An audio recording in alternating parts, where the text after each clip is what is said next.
Civil society support program ऐं तालीम खाते पारां औरतुनि जे हक़नि बाबति सुजागी मुहिम जे सिलसिले में सिंध म्यूज़ियम हैदराबाद में प्रोग्राम मुनक़िद कयो वियो। रिपोर्ट करे रहियो आहे हैदराबाद में आवाज़ टीवी जो bureau chief Farooq Tabassum. Civil society support program ऐं तालीम खाते पारां 16 ॾींहनि जे एक्टिविज़म प्रोग्राम तहत औरतुनि ते तशद्दुद, ज़ुल्म ऐं ज़्यादतियुनि जे ख़ात्मे ऐं नियाणियुनि जी तालीम खे हथी वठण लाइ सुजागी मुहिम जे सिलसिले में सिंध म्यूज़ियम हैदराबाद में प्रोग्राम मुनक़िद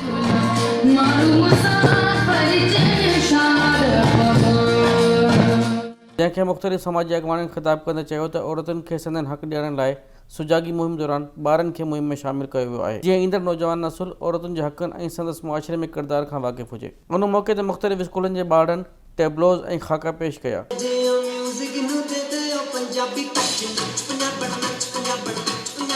उन मौक़े ते सिविल सोसाइटी सपोर्ट प्रोग्राम जे CEO नूर मोहम्मद बजीर चयो त प्रोग्राम दौरान ॿारनि जी ज़हनी सलाहियतुनि खे ॾिसी ख़ुशी थी रही आहे। Noor Bajir CEO civil society support programme ही 16 ॾींहनि जो जेको एक्टिविज़म वारो प्रोग्राम आहे जेको 25 नवंबर खां 10 दिसंबर ताईं हलंदे थो ऐं पूरी दुनिया में इहो मल्हायो वञे। बुनियादी तौर ते हर साल इहो ई पैगाम ॾिनो वञे थो त औरतुनि ते तशद्दुद ख़तमु थियणु खपे, औरतुनि ते जेको ज़ुल्म आहे उनखे ख़तमु थियणु खपे, घरेलू तशद्दुद ख़तमु थियणु खपे, छोकिरियुनि जी तालीम खे प्रोमोट करणु खपे ऐं असांजा जेका मर्दाने समाज जा जेके रवैया आहिनि उन्हनि रवैयनि खे तब्दील करण जे हवाले सां ऐं मुंहिंजे ख्याल में इन जे लाइ बहितरीन जेको असां वटि ज़रियो आहे असांजो तालीम खातो आहे, असांजा नंढड़ा ॿार आहिनि, असांजा उस्ताद आहिनि, उन्हनि जे ज़रिए असां इन समाज में जेको सो बहितरी आणे सघूं था। समाजी अॻवान काशिफ बजीर चयो त औरतुनि सां ज़्यादतियुनि जो ख़ात्मो आणण लाइ अहिड़ा प्रोग्राम ज़रूरी आहिनि। बजीर मुंहिंजो नालो आहे ऐं सिविल सोसाइटी सपोर्ट प्रोग्राम सां मुंहिंजो तइल्लुक़ु आहे ऐं सम्झां थो अॼो कोई प्रोग्राम 16 डेज़ एक्टिविज़म वारो तमामु वॾो प्रोग्राम आहे ऐं हिन प्रोग्राम में असां औरतुनि सां ज़्यादतियुनि जे हवाले सां हिकिड़ो मैसेज पास करणु चाहियो थिए। अॼोके हिन प्रोग्राम में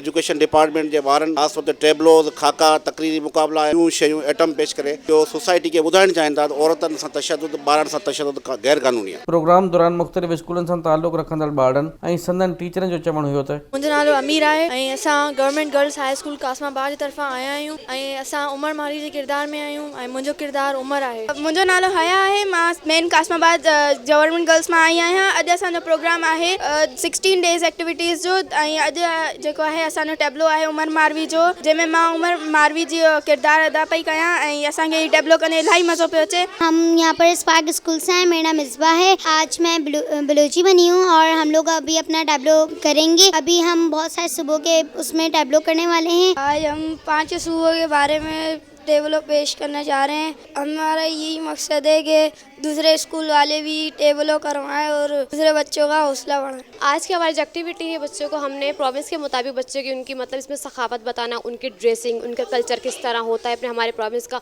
हमारे पाकिस्तान के सब सूबों का, जो हमारे स्पार्क लियाकत कैंपस से। मिस इकरा, मैं the Spark school and college Liaquat campus से। आज हम यहाँ पे 16 डेज ऑफ एक्टिविज्म में आए हैं। हमारे जो स्टूडेंट्स हैं यहाँ पे 5 सूबों को रिप्रेजेंटेड करेंगे। उसके हवाले से जो है हमारे स्टूडेंट यहाँ पे ड्रेसअप होकर आए हैं और इस तरीके के जो है इवेंट्स होने चाहिए। और ये तो अल्लाह की रहमत है कि जिस घर में बेटी जो है पैदा होती है तो औरतों पे जुल्म करना बहुत ही गलत है। उनको पूरा हक है जीने का। औरतुनि जे हक़नि जी लताड़ खे रोकण ऐं ज़ुल्म ज़्यादतियुनि ख़िलाफ़ हर सतह ते सुजागी मुहिम हलाइण जी ज़रूरत आहे। कैमरामैन यासिर कुरैशी सां गॾु फारूक तबस्सुम, आवाज़ न्यूज़ हैदराबाद।